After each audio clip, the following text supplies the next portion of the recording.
பார்த்தீங்கன்னா national cooperative development கார்பரேஷன்லேருந்து இந்த recruitment வந்து பார்த்தீங்கன்னா ரிலீஸ் பண்ணியிருக்காங்க. டேரெக்டாக வந்து பார்த்தீங்கன்னா கோஆப்ரேட்டிவ் டிபார்ட்மெண்ட்லேருந்தே வந்து உங்களுக்கு ரிலீஸ் பண்ணியிருக்காங்க. ஸோ இது அப்படியே நீங்கள் ஸ்க்ரோல் டவுன் பண்ணிட்டு வந்தீங்கன்னா அப்ளிகேஷன் ஃபார்ம் கூட வந்து பார்த்தீங்கன்னா உங்களுக்கு இருக்குது. ஸோ இதை கரெக்டாக வந்து நீங்கள் டவுன்லோட் பண்ணி பிரிண்ட் எடுத்து இதில் சொல்லியிருக்கிற மாதிரி எந்த போஸ்ட்டுக்கு வந்து நீங்கள் எலிஜிபிளாக இருக்கீங்களோ அது உங்கள் name, mobile number, email ID, date of birth என்னென்ன கேட்டிருக்காங்களோ எல்லாமே ஃபில் பண்ணிக்கிங்க. ஃபில் பண்ணிவிட்டு இதோட என்னென்ன ப்ரூஃப் வந்து அட்டாச் பண்ண சொல்லியிருக்காங்களோ அது எல்லாமே வந்து நீங்கள் கரெக்டாக அட்டாச் பண்ணி அவங்க சொல்லியிருக்கக்கூடிய அட்ரஸ்க்கு வந்து பார்த்தீங்கன்னா 14th ஜூனுக்குள்ளே வந்து பார்த்தீங்கன்னா சென்ட் பண்ணணும் அப்படின்ற மாதிரி வந்து உங்களுக்கு சொல்லியிருக்காங்க. அதாச்சும் வந்து பார்த்தீங்கன்னா 45 நாள் வந்து பார்த்தீங்கன்னா உங்களுக்கு வந்து டைமிங் வந்து உங்களுக்கு கொடுத்துருக்காங்க. அதை கால்குலேட் பண்ணும்போது 14 ஜூன் வரைக்கும் வந்து நீங்கள் அப்ளை பண்ணலாம். பொசிஷனை பொறுத்த வரைக்கும் வந்து பார்த்தீங்கன்னா deputy director category, assistant director அப்படின்னு சொல்லிட்டு 2 டைப்பில் வந்து உங்களுக்கு போஸ்டிங் வந்து உங்களுக்கு கொடுத்துருக்காங்க. ஸோ தென் ஏஜ் லிமிட்ஸை பொறுத்த வரைக்கும் 56 வயசு வரைக்கும் இருக்கிறவங்க வந்து பார்த்தீங்கன்னா இதுக்கு வந்து எலிஜிபிள் அப்படின்ற மாதிரி உங்களுக்கு சொல்லியிருக்காங்க. இதில் ரொம்பவே முக்கியம் அவங்க சொல்லியிருக்கக்கூடிய குவாலிஃபிகேஷன் அண்ட் அவங்க சொல்லியிருக்கக்கூடிய எக்ஸ்பீரியன்ஸ், இந்த ரெண்டுமே இருந்தால் மட்டும்தான் வந்து நீங்கள் வந்து அப்ளையே பண்ண முடியும்.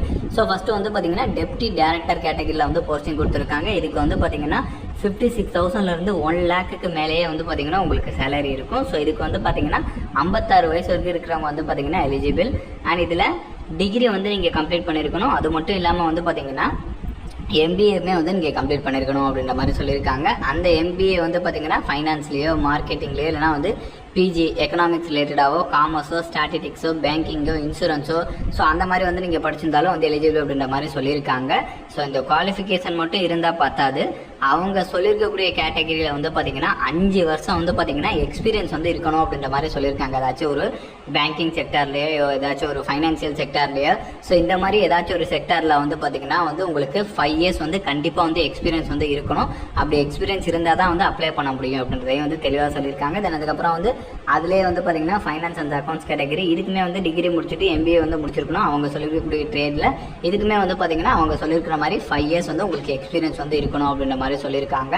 ஸோ தென் அதுக்கப்புறம் வந்து பார்த்தீங்கன்னா அசிஸ்டன்ட் டைரக்டர் கேட்டகரி, இதுக்குமே வந்து பார்த்தீங்கன்னா உங்களுக்கு சேம் சேலரி தான். பட் இதுக்கு வந்து பார்த்தீங்கன்னா நீங்கள் வந்து லாவில் வந்து டிகிரி வந்து கம்ப்ளீட் பண்ணியிருக்கணும் அப்படின்ற மாதிரி சொல்லியிருக்காங்க. அது மட்டும் இல்லாமல் அட்வொகேட் வந்து நீங்கள் வந்து ஆயிருக்கணும். பார் கவுன்சிலில் வந்து பார்த்தீங்கன்னா ரெஜிஸ்டர்ட் மெம்பராக வந்து இருக்கணும் அப்படின்ற மாதிரி சொல்லியிருக்காங்க. 5 இயர்ஸ் வந்து பார்த்தீங்கன்னா உங்களுக்கு எக்ஸ்பீரியன்ஸுமே வந்து உங்களுக்கு இருக்கணும் அப்படின்ற மாதிரி சொல்லியிருக்காங்க. ஓகேங்களா?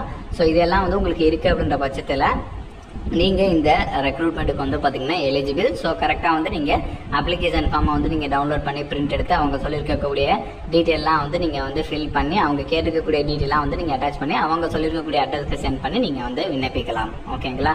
எக்ஸ்பீரியன்ஸ் இல்லைன்னா கண்டிப்பாக வந்து அப்ளை பண்ண முடியாது. பிகாஸ் அந்த எக்ஸ்பீரியன்ஸை வச்சு தான் வந்து பார்த்தீங்கன்னா அவங்க வந்து மெரிட் வந்து ரெடி பண்ணி அதுக்கப்புறம் வந்து பார்த்தீங்கன்னா உங்களுக்கு வந்து ஹையர் பண்ண போகிறாங்க. ஓகேங்களா? இதுக்கு எக்ஸாம் அந்த மாதிரிலாம் எதுவும் கிடையாது. அதே மாதிரி ஃபீஸுமே வந்து உங்களுக்கு எதுவும் கிடையாது.